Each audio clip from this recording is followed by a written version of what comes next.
Hi,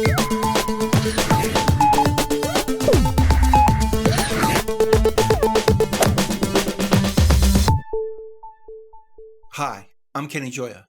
Welcome to another one of my tutorials. In this video, I'm going to show you the mixer in Reaper.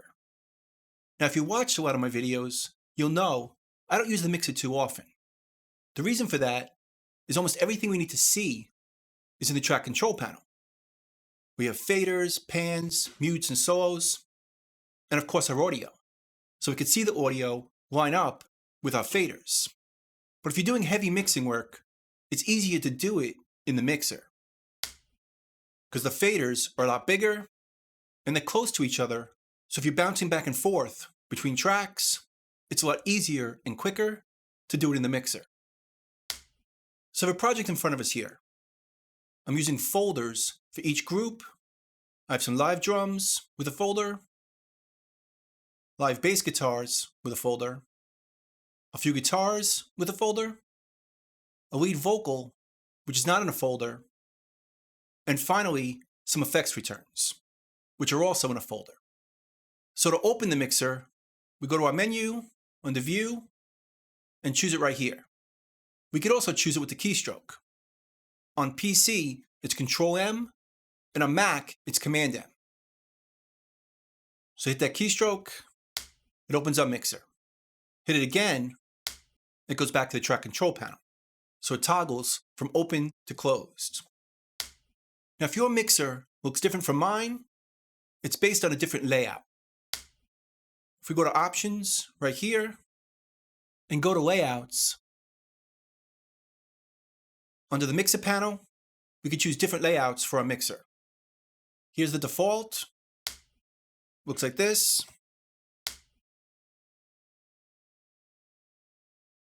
But in this video, I'm choosing the session mixer, which looks like this. So let's go through the channel strip on our mixer. Obviously, we have a fader right here. We could grab it, put a mouse wheel on it, or a trackpad, move it up and down. We can solo our tracks, mute them, reverse the polarity or phase, go into record, change our monitoring right here, the button. Our input effects can be chosen here, and over here, we can choose the inputs to the track. Then up here we have our pan, left to right, our envelopes, our effects, the effects bypass, and our routing. And like I said, all this stuff also shows up in the track control panel. So it's kind of redundant. But like I said, if you're doing heavy mixing, sometimes it's easier and quicker to do it in here. So right now, our mixer is in its own window. If you want to dock it in the track control panel, just go over here, right click, and choose to dock the mixer in our docker. And that puts it down over here. And we can change the size of it right from here, bigger and smaller, depending on your needs. I should also mention, by default, when we choose tracks up here, they get chosen here as well. And they're going to scroll to those tracks as long as this option is turned on. Scroll view when track's activated. So if I choose over here, we can see the track over here. Or if I choose my kick, it puts our kick track into view. And it works both ways. Although right now, we're seeing all the tracks, but if we had too many tracks to show in our window, we could choose them here, and it would scroll to them on the mixer. As long as we turn on scroll view when track's activated. Now I should also mention, we could decide what we see in our track control panel versus our mixer using the track manager. Choose the track manager, and we see all the tracks in our project.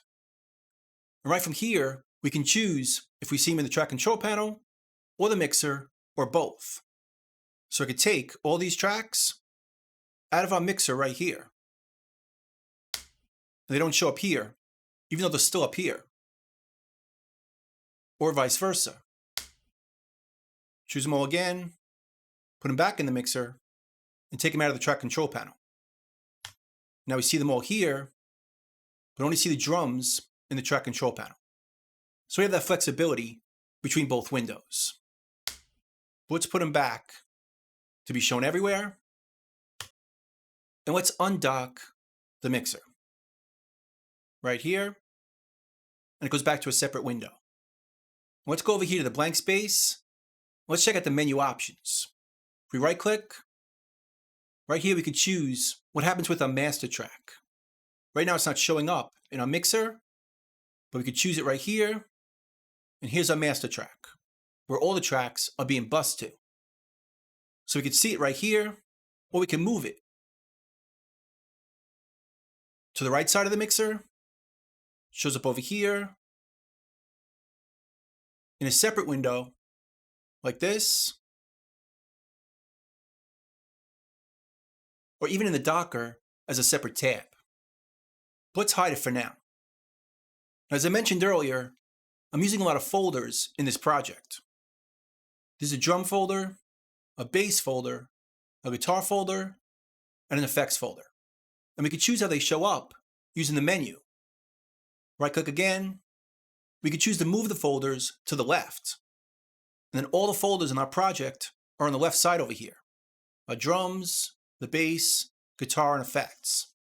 So they're separated from the rest of the tracks. Where in our track control panel, they're always right above the child tracks. And we can put them back by turning this off. Then they move back to where they started. We could also group our receive tracks. That would be buses, effects returns, anything that has tracks being sent to it. Over here, I have some effects returns. So if I right click, I could choose to group tracks that have receives to the left. So now those tracks move over here as well. Let's put the folders back over there. And now we have our folders over here, our effects returns over here, and the rest of the tracks over here. So if you prefer that organization, just turn on these two options. But I'm going to turn them off for now. If we go to our track control panel and go to one of our folders, we could hide these tracks or make them smaller using this little triangle. Smaller or tiny. And we could do that with each folder. But we could also do that in our mixer. Right click over here and choose clickable icon for folder tracks to show hide children. So if we choose this, we get a little triangle over here. So I could hide the bass tracks, or the guitar tracks, or the effects returns, or my drums. So we'll just see the main folders, so our mixer isn't as crowded. And then we could show them again over here, our drums, our bass, our guitars, and the effects returns. Now we could also choose what we see in this window, which tracks we see and which tracks we don't, based on what they do. So let's right click again. Right over here, we could show the folders or we could hide them. So now they're gone. And now they're back. We could do the same thing for normal top level tracks, which is basically anything that's not in a folder. So we could hide those.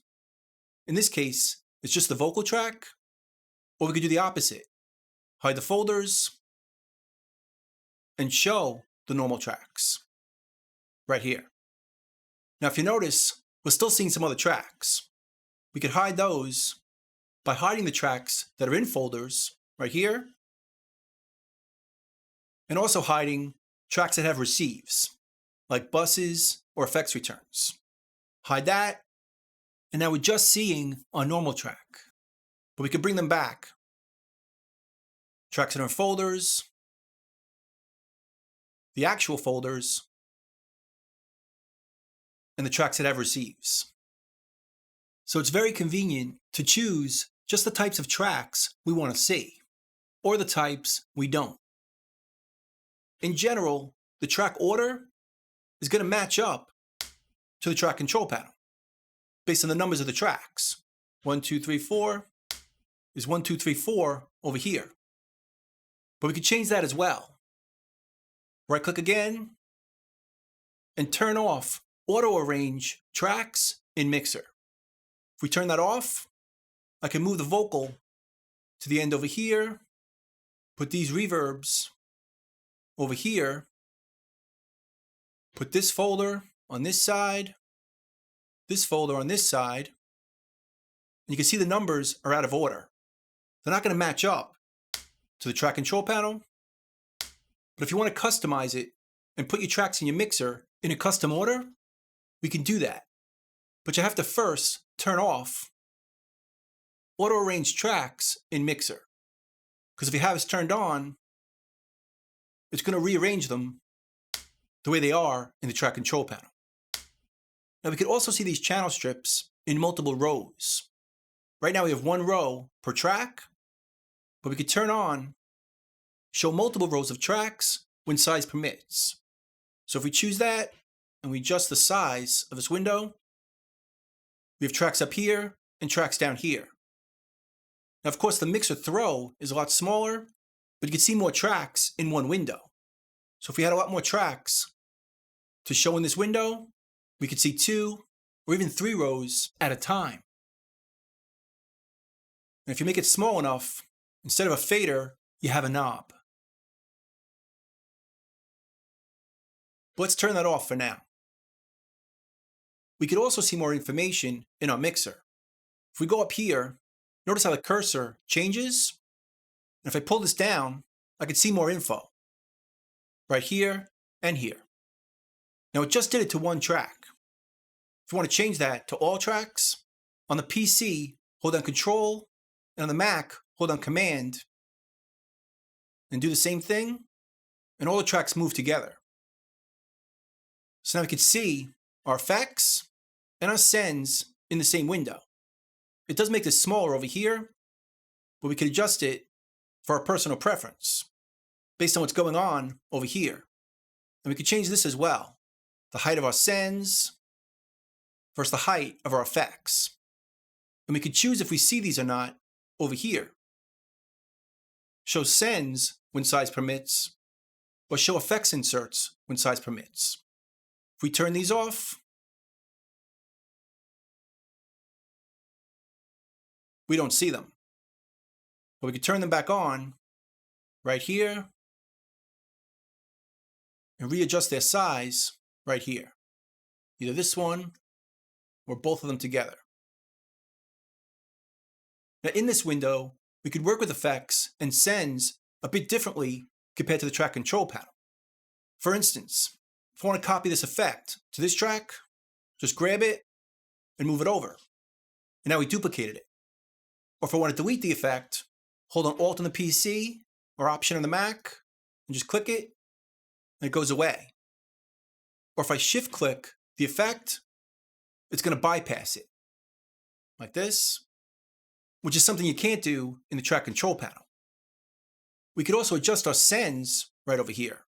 Just grab it, send more or less to our bus or effects returns. We can create sends just by clicking. It opens up our routing, or we can drag and drop. If I want to add reverb to this base folder, just grab it and drop it over here on the reverb effects return. And it creates a send. We can adjust here, or we can adjust it right over here. And if we want to delete that send, Alt on the PC, Option on the Mac, and just click it. And that clears that send. And we could also see our effects parameters in our mixer. Right-click in the menu and choose this right here. Show effects parameters when size permits. If we choose this, we have a third row to work with, right over here. Make it bigger or smaller. Let's bring this one down a bit so we can see more. Now, right now, I don't have any effects parameters that are being shown, but we could choose them by opening our IQ, choose a parameter, and then choose Show and Track Controls. Then it shows up right here. So we can adjust that parameter right from the mixer. Or we can do it right from this menu. Just click on it, and you can see the plugin that's on that track. In this case, it's the EQ, Then we can choose what shows up: the frequency high pass, the gain high pass, or any of them. Let's choose this one right here, gain 4-band. And then we can adjust that parameter right from the mixer without having to open up the plugin. And we could delete these as well. Alt on the PC, Option on the Mac, and they go away. And if you don't want to see this whole row, just hide it right here. And again, we can resize it on individual tracks like this, or all of them together by holding Control on the PC or Command on the Mac, and they all move together to resize each section. So now we can see everything and still have a good throw for our faders. Now, one last thing I should show you. Let's go back to the menu. And if we go down over here, we can show the track icons in the mixer. If you notice on my track control panel, I chose icons for all the tracks. So I can quickly see that these are drums, these are bass tracks, guitars, vocals, and effects returns. We can see these icons in the mixer as well. Just right click again, down over here, show track icons in mixer. Now they do take up a bit of space on your monitor, but it can be worth it, as you can quickly see where your bass tracks are, your guitars, your effects returns, and your drums. And you can resize around that for this, or even hide it all like this. So that's pretty much it. That's the mixer in Reaper. I hope you learned something. I hope you can use it, and I'll see you next time.